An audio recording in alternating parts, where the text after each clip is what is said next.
The Kick-Off Breakfast Show. Welcome back to the Sterling Sports Kapiti Breakfast Show with Damian on your Saturday morning. And let's talk football now. And let's welcome into the show for the first time the chairman of Kapiti Coast United. It's Elmo. G'day, mate.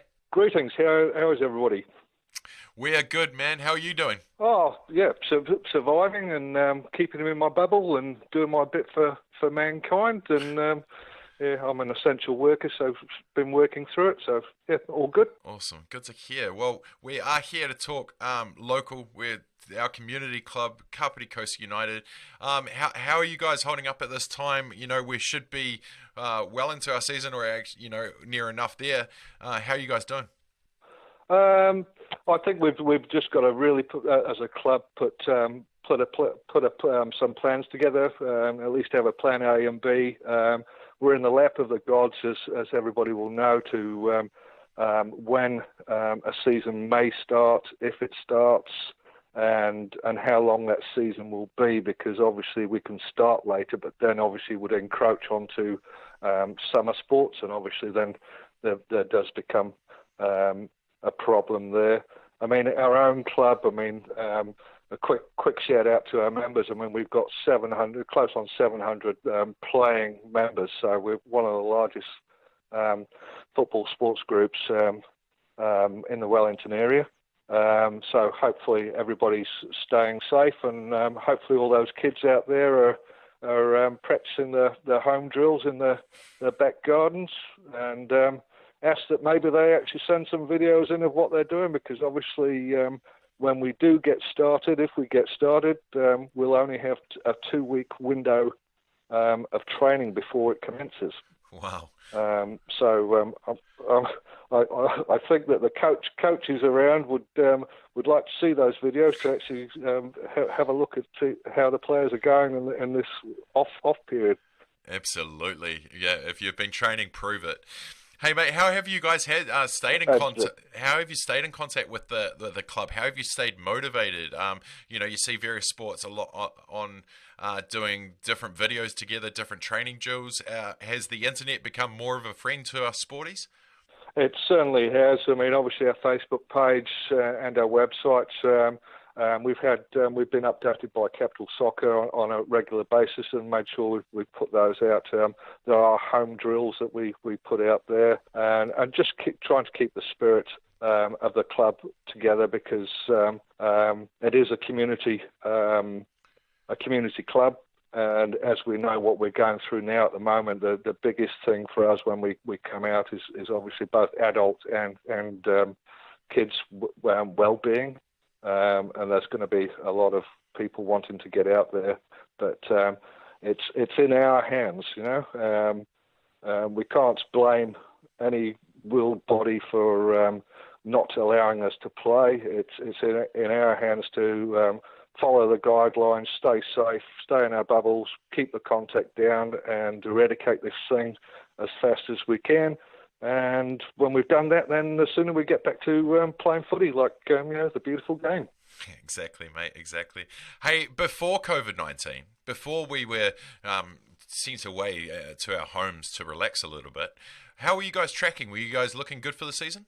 Looking good, yep. Our first team and reserves have been training from January. So when that was put on hold come March, as I've alluded to, when they go back, they will only have a 2-week window to train before whatever commences. So hopefully those guys have been doing their utmost to keep fit and keeping in contact with each other. Absolutely. Hey, mate, I want to talk to the state of play for a lot of community local clubs that will be out there now. A lot of us rely on charity, sponsorship, left, right and centre to maintain our clubs. What have you guys started thinking about what's next to counter some of this? Very good point, Damian. Recently, I think most sports clubs, winter sports or summer sports, go for grant funding. Most of the grant funding has ceased, and we've had a couple of grants that were due in March that have been declined that we would normally have achieved for the likes of gear, for balls and things like that, and kit. now that has gone, it leaves the club financially kind of, because we are a non-profit organisation. A lot of clubs are going to be struggling to find a source of income without kind of putting that all on its members. At the moment, we've obviously got some members who are who've paid their subs and are now looking for refunds of subs, and that's only a few at this stage.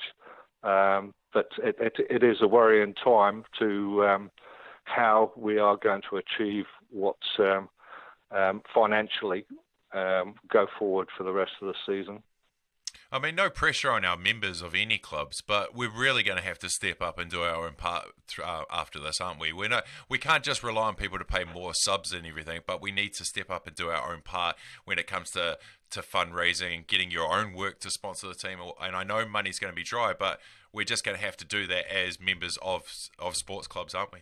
Oh, I think it goes wider than a sports club. It's a community thing. Yep. At the end of the day, I don't want to be putting extra burden on people to pay more when they're actually playing less. If it's a shortened season and things like that. But you've hit the nail on the head. I mean, it's people, they love the club. Our members love the club, and we've got to get by it. When you think of 700 members, that's playing members, and they're from 5 years of age to 80. Brian Colgate this year is celebrating 50 years of playing for Kapiti Coast, which is, and he's still playing. I'm not sure of what his exact age is, but he's up there. Awesome. But I would say he'd be close to 80. So we're looking at doing some special things for Brian this year to celebrate that. But yeah, it's how do we keep it all together and how we finance it. But I think the club is a family, and we've just got to get that fundraising done, whether it's raffles. We had 2 raffles out, but people haven't been able to actually sell the raffle tickets because they're obviously within their bubbles. Yeah. So looking at maybe putting that online so we can get those tickets sold so people can just pay it online and we'll get it sorted. Awesome stuff, mate. Well, where can people find you? How can they get in touch if they do want to help or get back into the game, the beautiful game, as you like to say? Yeah, it's definitely on the Kapiti Coast United webpage, just kapiticoastunited.co.nz, or our Facebook page under the same name, Kapiti Coast United, and you'll find us. And look forward to anybody wanting to join the club. Although we're not playing football at the moment, it's a great family club from minis to the oldies. Outstanding. Well, thank you so much for your time this morning, Elmo, on the Sports Show. Go well, my friend. We'll catch up hopefully sooner than later and talk actual results and how you guys are getting on. Great. Thanks for your time, Damian.